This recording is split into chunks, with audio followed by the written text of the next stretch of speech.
അനന്ത സാധ്യതയുള്ള കച്ചവടം ലക്ഷ്യമാക്കിയാണ് ഇപ്പോൾ CPM സ്വകാര്യ സർവകലാശാലകൾ രൂപീകരിക്കാനുള്ള തീരുമാനിച്ചത്. വൈസ് ചാൻസലർമാരെ നോക്കുകുത്തിയാക്കിക്കൊണ്ട് സർവകലാശാല അധികാരം മുഴുവൻ മന്ത്രി ഏറ്റെടുത്തുകൊണ്ടുള്ള മറ്റൊരു നിയമ ഭേദഗതിയും കൂടി ഈ വരുന്ന 24-25 തീയതികളിൽ നിയമസഭയിൽ വരികയാണ്.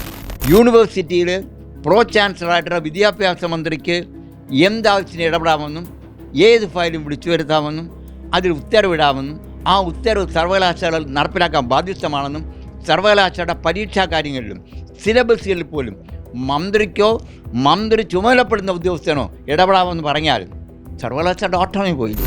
ഉന്നത വിദ്യാഭ്യാസ മന്ത്രിയുടെ നിലവാരവും പൊതുവിദ്യാഭ്യാസ മന്ത്രിയുടെ നിലവാരവും തമ്മിൽ താരതമ്യം ചെയ്യുമ്പോൾ നമുക്കറിയാം, പൊതുവിദ്യാഭ്യാസ മന്ത്രിക്ക് വിദ്യാഭ്യാസ രംഗത്ത് വലിയ പരിചയമൊന്നുമുള്ള, വാസ്തവത്തിൽ ഡോക്ടറേറ്റുള്ള ബിന്ദുവിനേക്കാളും മെച്ചമാണ് ശിവൻകുട്ടി. കുറേ AKPCTയുടെ AKGCTയുടെ SFയുടെയും കുറേ നേതാക്കന്മാർ പറയുന്നതനുസരിച്ച് ഫയലുകളിൽ ഒപ്പിടാനിരിക്കുന്ന ഇത്രയും തരം താഴ്ന്ന ഒരു വിദ്യാഭ്യാസ മന്ത്രി കേരളത്തിലുണ്ടായിട്ടില്ല. കേരളത്തിൻ്റെ ശാപമാണ്.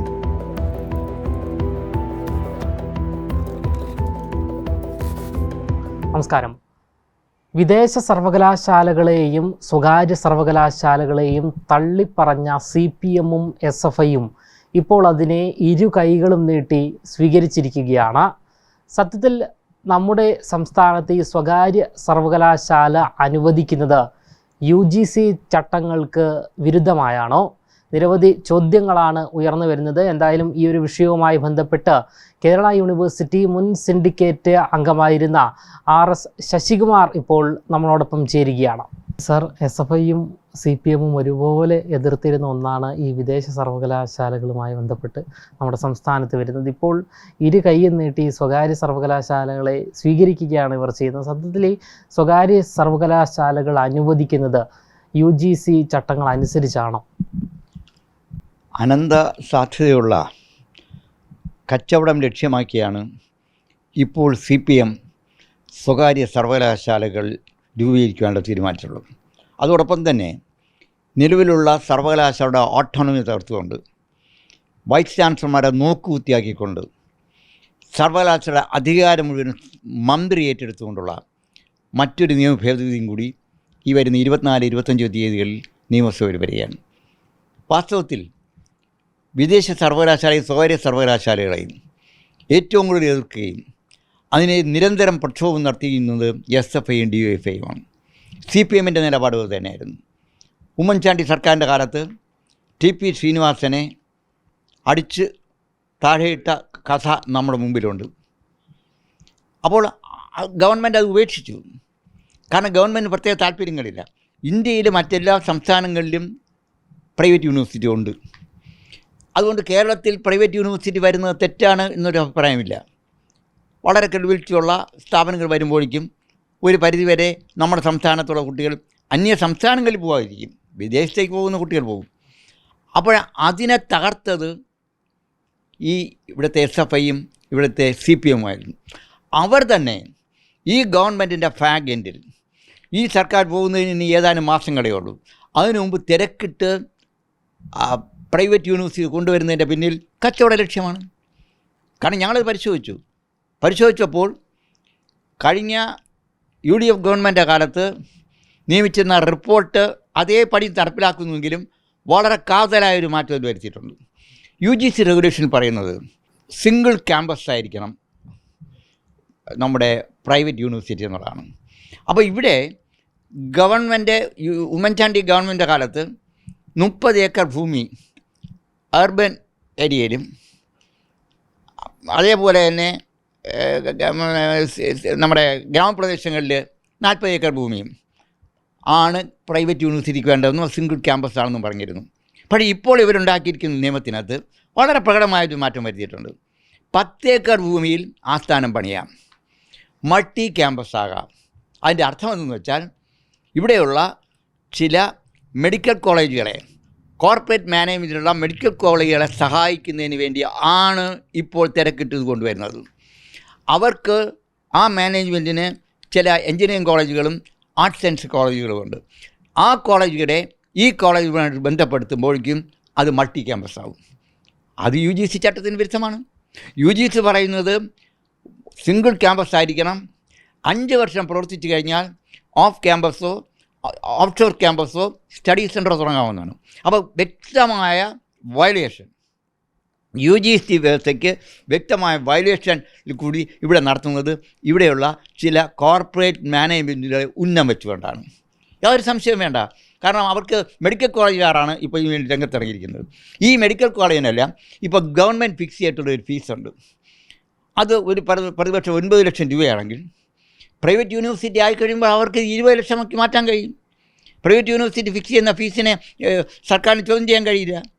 അപ്പോൾ അവിടെ അത് 2 ഗവൺമെൻറ്റിൻ്റെ അനുമതിയോടുകൂടിയായിരിക്കണം ഈ മൾട്ടി ക്യാമ്പസ്. എന്തിനെന്ന് വെച്ചാൽ ഓരോ കോളേജുകളും അഫിലിയേറ്റ് ചെയ്യുന്നതിന് വേണ്ടി പ്രത്യേക പണം CPM വാങ്ങും. CPMന് ഇപ്പോൾ നടത്തിയ 3 കോടി രൂപയോളമുള്ള ഒരു മാമാങ്കം ഇവിടെ നടന്നു.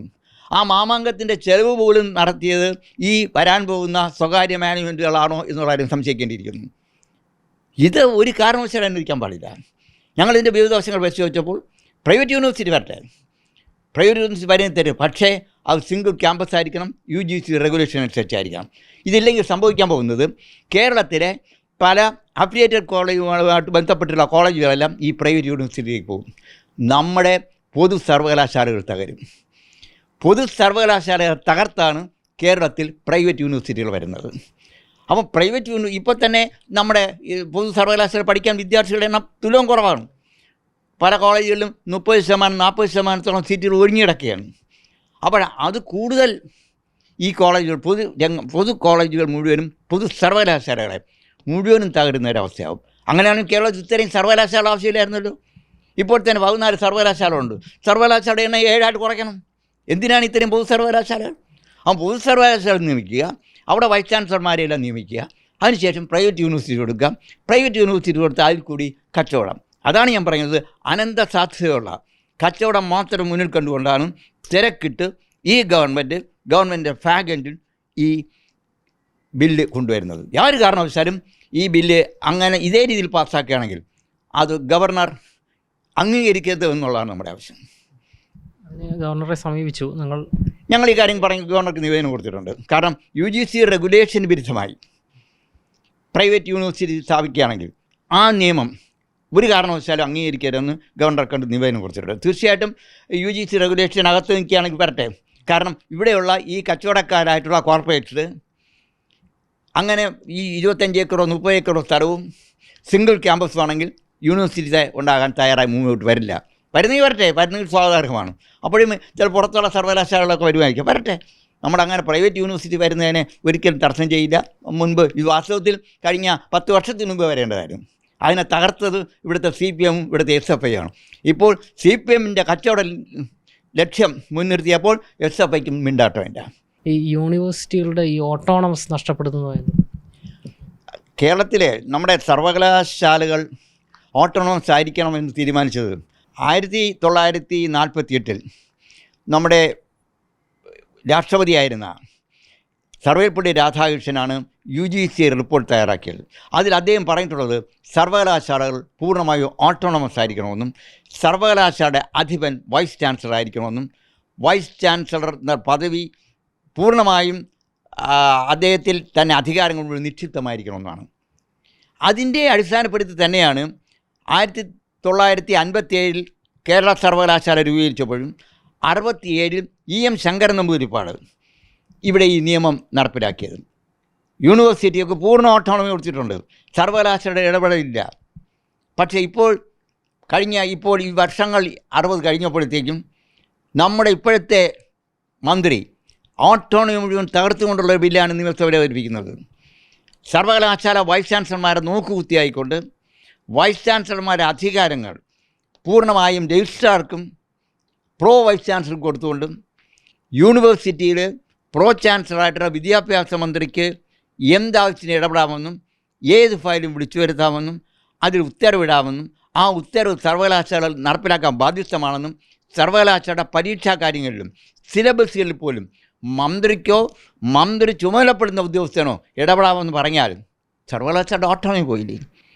സർവകലാശാല എന്ന് പറയുന്നത് വൈസ് ചാൻസലർ, സിൻഡിക്കേറ്റ്, സെനറ്റ് തുടങ്ങിയ ബോഡികളാണ്. അവിടെ ഇന്ന് വരെ ഒരു മന്ത്രി ഇടപെട്ടിട്ടില്ല. ഇത് പറയുമ്പോൾ ഒരു കാര്യം എനിക്ക് ഓർമ്മയുണ്ട്. 1991 കരുണാകരൻ മുഖ്യമന്ത്രിയായിരിക്കുമ്പോൾ അന്ന് വിദ്യാഭ്യാസ മന്ത്രി ടി മുഹമ്മദ് ബഷീറായിരുന്നു.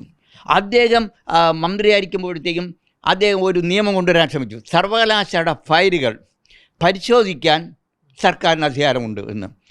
അതിനെതിരെ കേരളം മുഴുവനും സമരം നടത്തിയവരാണ് ഇവിടുത്തെ ഇടതുപക്ഷം. അടുത്ത ദിവസം മുഖ്യമന്ത്രി കരുണാകരൻ അന്ന് അത് പിൻവലിച്ചു. കാരണം ശരിയാണ്, സർവകലാശാല ഓട്ടോണമിയിൽ ഇടപെടാൻ പാടില്ല. അങ്ങനെ ഒരു ഫയല് പരിശോധിക്കുന്നതിനെതിരെ പോലും സമരം ചെയ്തവർ ഇന്ന് സർവകലാശാലയുടെ അധികാരം മുഴുവനും മന്ത്രിയിലേക്കോ മന്ത്രി ചുമതലപ്പെടുന്ന ഉദ്യോഗസ്ഥനിലേക്ക് വരിക എന്ന് പറഞ്ഞാൽ അതിൻ്റെ അർത്ഥം എന്താണ്? ഇപ്പോൾ തന്നെ കേരളത്തിലെ ഉന്നത വിദ്യാഭ്യാസ മണ്ഡലം നിയന്ത്രിക്കുന്ന ആരാ? AKPCTI, AKGCT എന്ന് പറയുന്ന അല്ലെങ്കിൽ യൂണിവേഴ്സിറ്റി ജീവനക്കാരുടെയും അധ്യാപകരുടെയും ഒരു സംഘടനയുടെ ഏറാം മൂടിയാണ് മന്ത്രി. കാരണം ഇവരൊരു AKPCTയുടെ അംഗമായിരുന്നു.